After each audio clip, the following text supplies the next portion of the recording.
Now, Executive Suite with WPRI.com reporter Ted Nesi. Welcome to Executive Suite. I'm Ted Nesi, and this week we're going to talk about what we on the journalism side sometimes call the dark arts, though that is no aspersion on my guest today. We're going to talk about PR, marketing, communications, that world which is changing as rapidly as anything with all the changes in media these days, and I have two great guests here to talk about that today, and I want to welcome them. Dante Bellini, he is the Executive Vice President and Partner at RDW Group, and Angela Yang, she's RDW's Vice President for Social Media and Strategy. Thank you both for being here. Thank you, Ted. So let's start right off the top, give people a sense of RDW Group. I bet some of them have heard the name and seen you off the highway. You've got that very visible building right there as you get into Providence.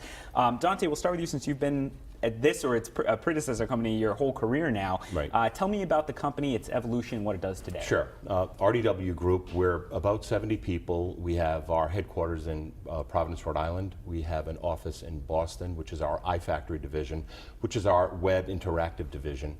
And we also have an office in Worcester.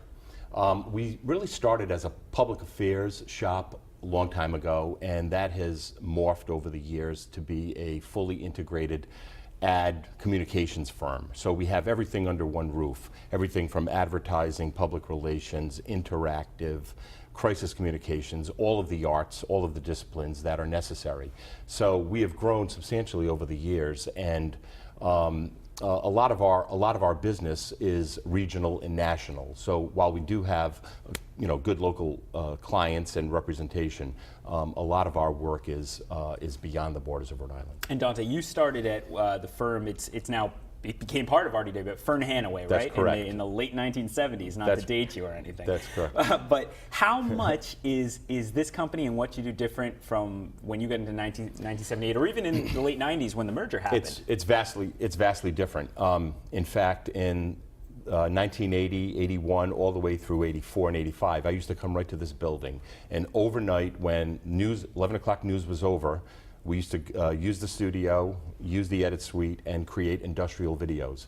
Nobody was doing industrial videos at that time, and Channel 12 was able to offer us the available space and talent. But only overnight. we did hundreds of videos here. What's an industrial video? It was, at the time, we used to do slideshows. 35 millimeter slideshows, and we would do training videos and installation, for construction products, stuff like that. And video was a new art. It was literally a new art. And my predecessor company, Fern Hanaway, was one of the first to use it for marketing purposes on behalf of clients.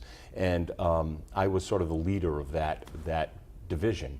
And so, we've come a long way since then. We're not constrained by 2-inch tape anymore, as an example. Nor are we, thank God. Right. Or shooting 3/4-inch tape in the field. So we've come a long way, and I know that we're going to talk about technology a great deal, but it is the advent of the Macintosh computer, changed our lives forever.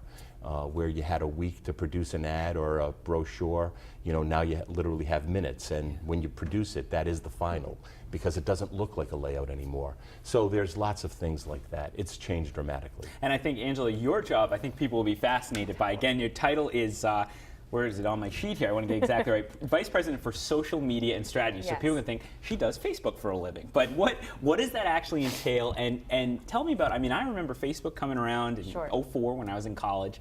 And now, now it's a massive business. At the time, it was just, you look people up you might go on a date with. But tell me about how that is a job and what your job entails with that. Definitely. I'm going to ask how much time do we have? I could go on about it. But no, definitely, it has changed quite a bit. When people ask me, what do you do in terms of social media? I think it's easier for me to point out those platforms. But as we know, it's so different. It's so much more than that. It really has become a means of communication and interaction. And so what I like to say is we take human behavior and we translate that into the technology space, is what we do. And so what I do is beyond Facebook. It's really anything that does that accelerates word of mouth, that accelerates the way people talk about brands and the things that they care about too. So on a normal basis, yes, we touch Facebook a lot, whether or not I like that or sometimes I despise it, considering how Facebook is as acting that day. But that's heavily what we do. But it has changed quite a bit because when I was in college, and I am dating myself at this point, I actually remember when Facebook was created. And so it was the thing that some people knew about. It was kind of elite.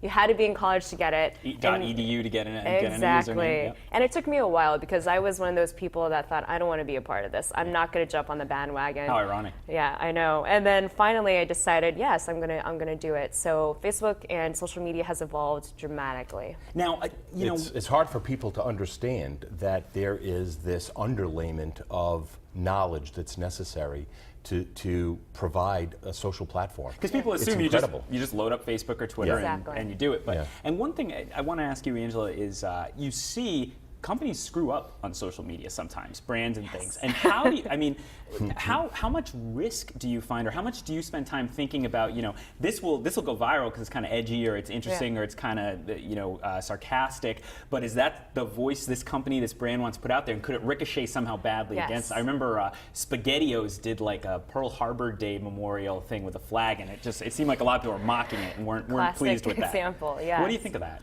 No, definitely. I think it's part of what we do that's on my mind all the time, every day. When I wake up, I think, what's going to be relevant today? How am I going to keep on the pulse of something like that? And what are the different considerations that we have to take into account? Because just because it's my perspective and my experience doesn't mean that it won't offend or it won't mean something different to other people. So every time we put out a word, every time we tweet, every time we're even thinking of a photo or capturing it, we need to be thinking at the same time, how is this going to reflect on the brand, and what is this going to mean to somebody? So it's constantly top of And yet mind. at the same time, it has to seem kind of genuine to work, Yes, right? exactly. Sometimes you have to let go. I think there is a part of you when you're working in this business, in this industry long enough, you gain an intuition. It's my sixth sense, if you will. I don't see ghosts, but I do feel that tingling in my bones when I feel this isn't right. We might need to pull back. Let's check the guidelines first and see what works. If it's not genuine and it's not authentic, if it smacks of being advertising-like, it's a failure. And Dante, I know you have thoughts about, as someone who has had to learn this during your career, you didn't get to test Facebook in college like we did before it became part of what you do. I know you have thoughts about how longtime managers can start to embrace this stuff, look at it, get familiar with it. What do you think about that? Longtime managers have to embrace it. They don't have a choice. So, we still encounter clients or prospects that, we drag into this realm. They still want to do the traditional. The traditional is fine as part of a fully integrated plan, but The traditional being a TV ad, a newspaper ad, or that's right.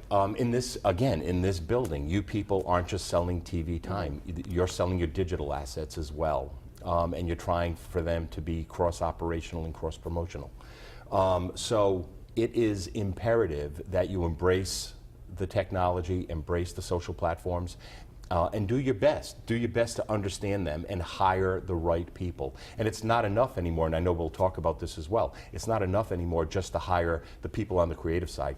It's really important to understand the analytics and the metrics and to hire those people that are going to use that information to push forward and to work with the marketing side to push stuff, ahead. All right, we're going to take a break. When we come back, we're going to talk much more about that, how the world of communications is changing, and how Dante landed famous clients like Benny's and the Big Blue Bug. Big Blue Bug, got to get that right. Stick with us on Executive Suite.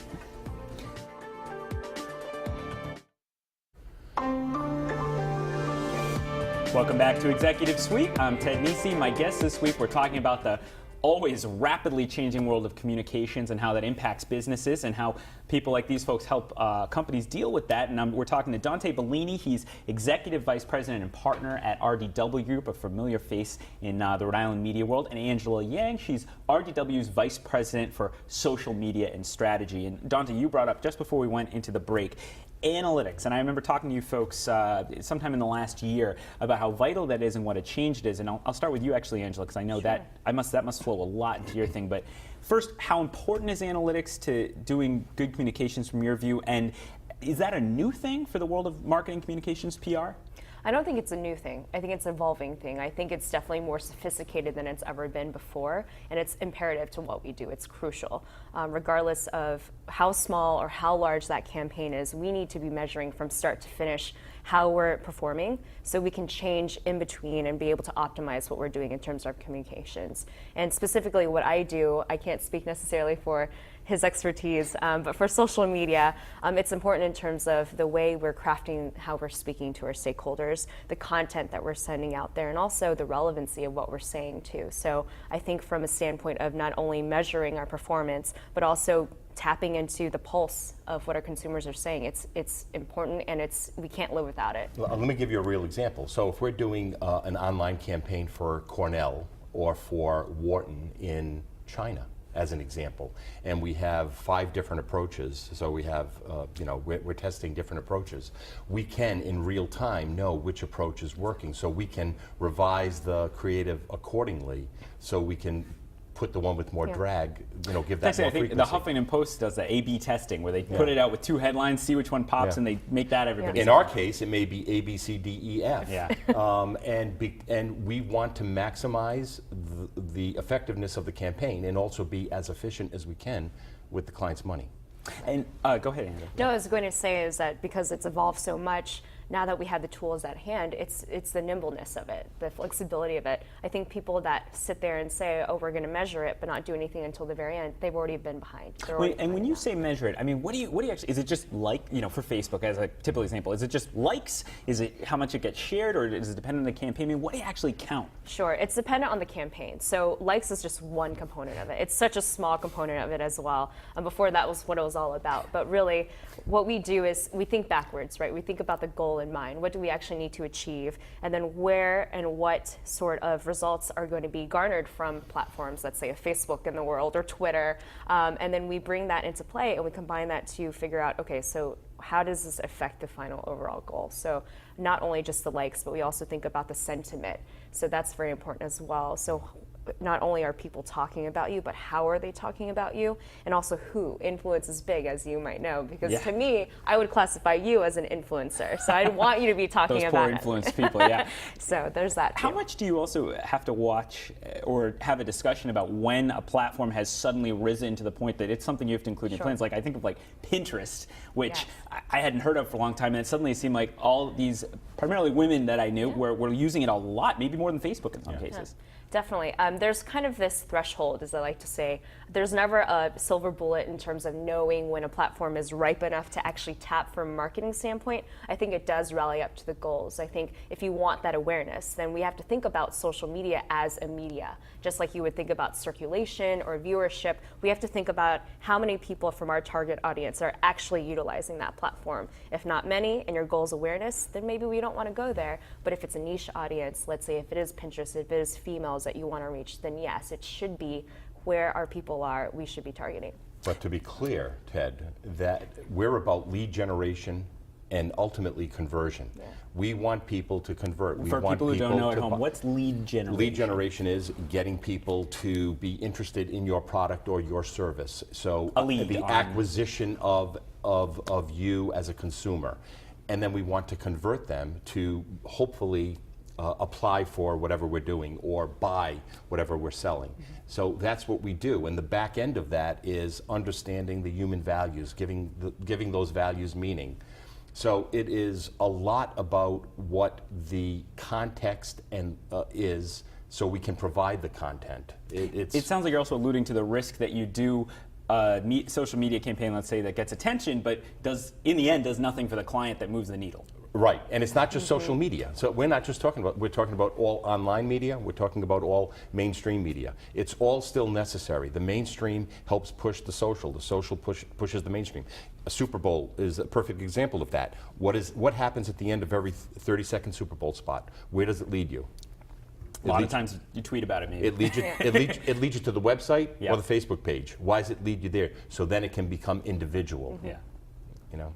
Now, you mentioned a minute ago something that I find really interesting. RDW has actually become a force in marketing for higher education institutions, which is a very interesting specialty to develop. MIT, Harvard Business. I actually think we have a map of the different colleges that you're representing. Yeah. And tell me about how'd you develop that specialty? How'd you find that audience? Our entree was our iFactory division, which is led by a group of really very, very smart people, and my partner Alan Yen. And we did a lot of web sites for these colleges, and it's very specific. There are very specific things that they look for, and we quickly gained a reputation for being able to do these great-looking websites, but more importantly, having great architecture and great technical aptitude to them.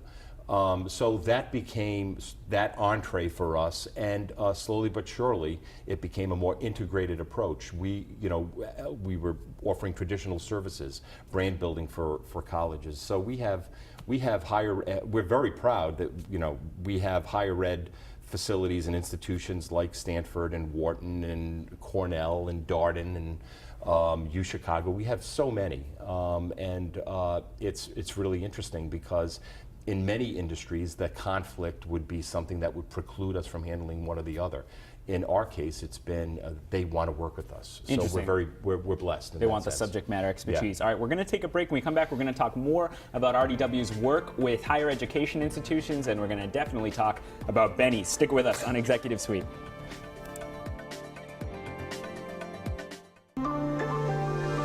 Welcome back to Executive Suite. I'm Ted Nisi, and this week we are talking marketing and communications and what's the latest in that world with the RDW Group's Dante Bellini and Angela Yang. And Dante, we were talking before the break about your work with higher ed, and I'm curious, what's different about marketing a higher? I mean, it's a product on one level, but of course it's a very different mission. And right now we're in this period, enrollments are down, mid-market colleges really having some trouble. I mean, what's different in that world right now? We understand. Because we take the time to do the research and understand the client, obviously, what is needed with any engagement. So a Salem State may simply need more leads to fill more seats. And that's an approach, that's one approach. And we may apply a fully integrated campaign for that, TV, radio, social, but we do it again with that content mission in mind. For Wharton, maybe it's about brand building, and that's a different approach. But at the end of the day, it's still being analyzed. The analytics are important, the metrics are important, because a dollar is a dollar, whether it's to Wharton or whether it's to Benny's. I've got to think, Angela, too, social has a big role with colleges looking for people these days. Definitely. I mean, that's where they are, and that's maybe how you get their attention. I mean, how do you use that, try to reach them? You're talking about 17, 18-year-olds in a lot of cases for undergrad institutions. Definitely. It's interesting because you had mentioned how sometimes enrollment is down, and it depends. I think the way that we leverage social media is to not only talk about these schools, but also talk about the value that it brings, not only from the education standpoint, but also from the career development side. So when we connect those two together, we start thinking about the different online platforms that could potentially reach an audience that would care about this. So let's say the LinkedIns of the world. Facebook is the hot thing right now, but we do see more and more younger users go to places like LinkedIn now. Really? So they're understanding more that there are platforms outside of Facebook. And the way, by example, that social media and higher education is changing is that LinkedIn recently changed their user qualifications, so you can be younger to join now. So they're catering to a demographic that's younger. So we're leveraging these tools to reach out to very high quality prospects for these higher education institutions like the Whartons of the world and Stanfords. So what has happened, Ted, is that not just with higher ed, but with all advertisers, is that the consumer has won. Ultimately, the consumer has won because there is so many options. The digital push, the advances in technology has made it that you can check everything online before you go into the store. You can be in the store. You can be monitored in the store. You can get deals while you're in the store, or So the consumer has won. So the brand is really about fulfillment of the brand. Is fulfillment about the brand promise. So it's not about brand recognition necessarily. It's about fulfilling what the brand wants you to feel about them. I have to think, too, from your having a perspective, having been in this for a while, that must be a significant shift, the amount of power drawn away from companies and brands and put in the hands of consumers, where maybe they could shepherd them more into this or that thinking or this or that product, 2-3 decades ago. And it's a good thing.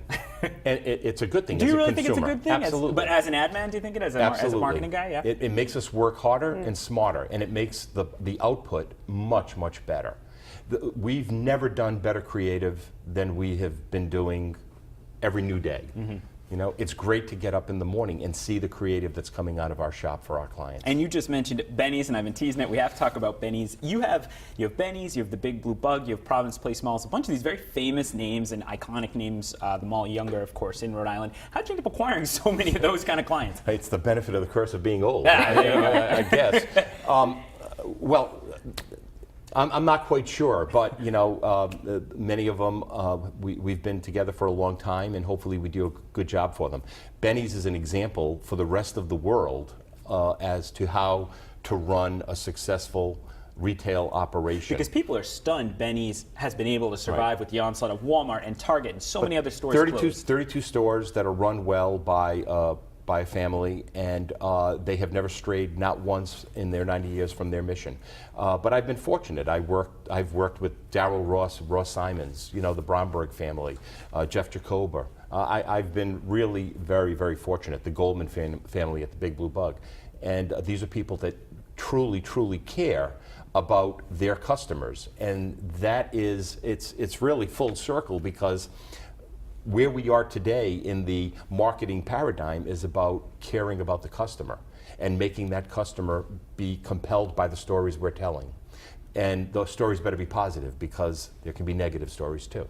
We only have about a minute left, but before we go, I want to show a very eye-catching piece, I think, that you guys did for actually the Rhode Island Department of Health, and it's about HIV testing, and I think we have it in there to show in a second. But tell me about it. Take a look at that. You see it says it catches your eye, and it's pretty edgy for a government agency. I know you worked on that. Tell me the story behind that briefly. And that is all kudos to the Department of Health for having the courage to run a campaign like this that we came up with, and kudos to my partner Jim Ponarelli, who really led this effort, who cares deeply about this subject matter. And that's another thing. We try to do things that we desperately care about, whether it is HIV or texting and driving or drunk driving, so many things. So we're surrounded by good people. We've never been in a better place in terms of being caring and community-minded, and that's an example of being able to do good and do good work. And very briefly, I know you have a Boston office. Any plans to move